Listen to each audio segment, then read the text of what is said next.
tengo el gusto de recibir, como siempre aquí en Mega Noticias, al ex consejero y académico, ex consejero del INE y académico Marco Baños. Marco, ¿cómo estás? Un gusto saludarte como siempre.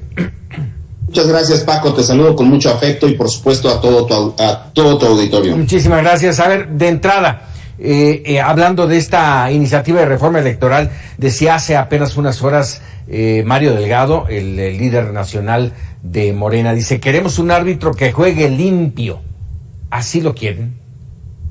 Bueno, es un árbitro que ha jugado limpio, que ha generado una situación incómoda para el propio gobierno. No les gusta que les estén marcando los faules, que les estén aprobando medidas cautelares para que retiren información de las redes sociales, para que no hagan esto o aquello, para que no intervengan en las elecciones. Eso no les ha gustado y evidentemente el INE es una autoridad que ha presentado con mucha pulcritud los resultados electorales y que se vio ahora con un nivel alto de eficacia con la revocación de mandato, donde también no les gustó porque la falta de presupuesto llevó a que esa institución pues pusiera solamente la tercera parte de las casillas, y escuchamos cosas inverosímiles como el comentario de Mario Delgado de la noche misma de la revocación de mandato, o el del propio López Obrador al día siguiente, cuando se refieren a que si se hubiera colocado la totalidad de las casillas hubieran sacado 45 millones de votos. La verdad es que una revocación de mandato es una votación distinta a la de una elección constitucional como fue la del 18, pero bueno, ellos no quieren al INE, traen un pleito casado, y ahora la propuesta de la reforma pues alude esencialmente a modificar partes esenciales del INE. Primero lo quieren federalizar, como dicen ellos, en rigor es una especie de centralización de las funciones electorales, porque se traerían todas las elecciones, las de diputados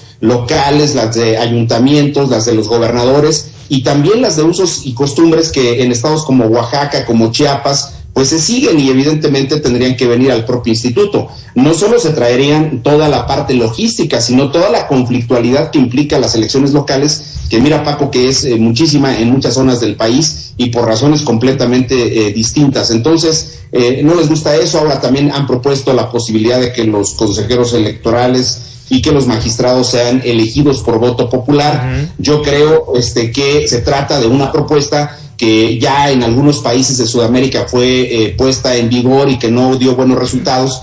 Bolivia con la elección de los magistrados electorales, por ejemplo, pero nosotros sabemos que los órganos autónomos son órganos especializados que cumplen funciones técnicas. Se trata de que hagas bien las elecciones, de que apliques con imparcialidad la legalidad en una contienda electoral, y no que le resulte simpático a la gente. Es decir, lo digo ahí con absoluto respeto y no porque no quiera que opinen los ciudadanos. Los ciudadanos tienen derecho a ser informados de cómo actúa la autoridad electoral, y la autoridad electoral tiene que estar obligada a un nivel máximo de transparencia y de rendición de cuentas. Pero de allí a que lo sometas a voto popular con la propuesta específica de la reforma, Paco, es partidizar la elección de los consejeros. ¿Y por qué? Fíjate, Paco, dice el presidente 20 propuestos por el presidente, o sea, por el 20 del Congreso, es decir, mayoría en Senado y diputados de Morena, y 20 por la Corte, 40 de 60 serían de la Cuarta Transformación.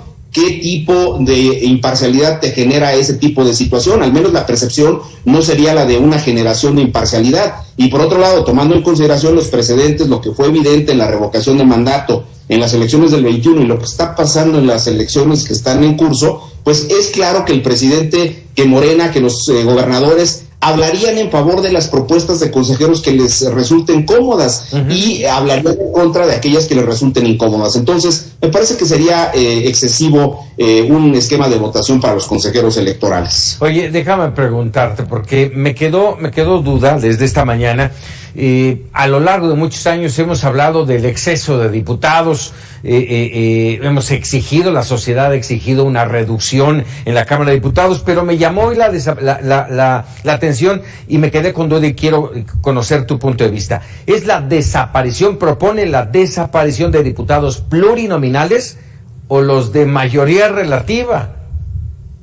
Bueno, está proponiendo una reconversión de todo el sistema de representación, es decir, desaparecería el actual sistema que combina principio de mayoría relativa, 300 diputados en 300 distritos, sí, y la desaparición de las plurinominales, que serían los 200 en las 5 listas de representación proporcional. Ese modelo es el que ellos estarían desapareciendo. ¿Qué están proponiendo? Proponen que pasemos a un sistema, le voy a poner comillas, de representación proporcional pura, pero que estos se elijan a través de listas en los estados. Esa es la parte donde creo que hay una especie como de trampa, y te digo por qué. Morena tiene 18 entidades, incluidos los aliados políticos, que son el PES en Morelos y el Verde en San Luis Potosí. 18 entidades. Si ganan 2 o ganan 3 o ganan 4 o las que ganen el 5 de junio, el nivel de entidades que estén bajo el control de Morena son más. Entonces, esas listas a nivel de estado serían apoyadas, favorecidas, impulsadas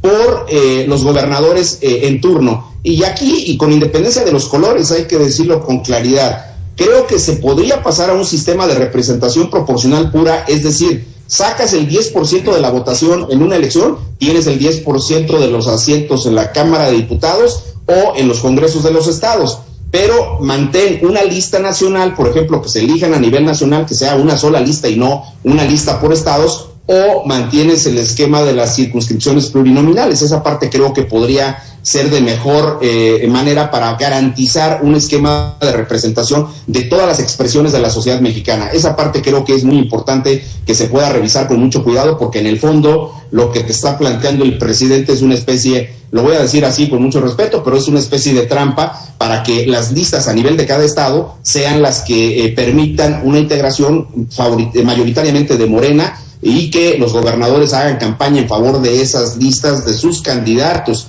En el caso del Senado, pues simplemente serían una lista a nivel nacional. Entiendo que eso se mantendría como está en la RP, y solo elegirías a 3 senadores por cada una de las entidades federativas. Esa parte creo que no tiene mayores complicaciones, pero en el caso de los diputados, en el caso de los congresos de los estados, la verdad de las cosas es que suena verdaderamente extraña la propuesta, y puede generar un problema de representación de todas las expresiones sociales que desde 1963 se han venido cuidando a través de los diputados de partido, y luego las pluris en el 77 y su ampliación en el Código Electoral del 86-87.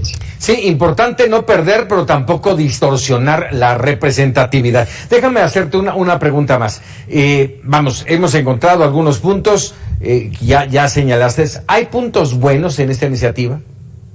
Yo creo que sí, Paco. Yo creo que sí, finalmente no todas las iniciativas son necesariamente malas en todos sus componentes. El presidente incluye lo del voto electrónico, que me parece un desideratum, que me parece ya una urgencia, un imperativo, vamos a decirlo de otra manera, para que se incluya ya como parte de los instrumentos, de las herramientas con las que se pueden organizar las elecciones. Yo en esa parte quiero decirte, estoy totalmente de acuerdo, porque no solamente generarías ahorros importantes, sino que también harías que los resultados se obtengan con mayor celeridad. Y creo que en un cálculo que no está descabellado, con urnas electrónicas o con instrumentos electrónicos en todo el país, a las 10 de la noche de la jornada electoral tendrías los resultados de presidente de la República, sabrías quién ganó, y lo mismo pasaría con los gobernadores y con todos los cargos, porque los instrumentos electrónicos pues permiten esa celeridad, y no tendrías los problemas de las casillas únicas que empiezan hoy a las 7:30 y concluyen hasta la madrugada o hasta la mañana del día siguiente. Es inhumano el trabajo que se realiza con las casillas únicas. Esa parte me parece que es importante. También me parece que la revisión que se hace o la propuesta que se hace, aunque no quede en esos términos o no quedara en esos términos, me parece que el modelo cerrado que tenemos, que está llevando permanentemente a vulnerar las normas que prohíben a los servidores públicos inmiscuirse en las elecciones,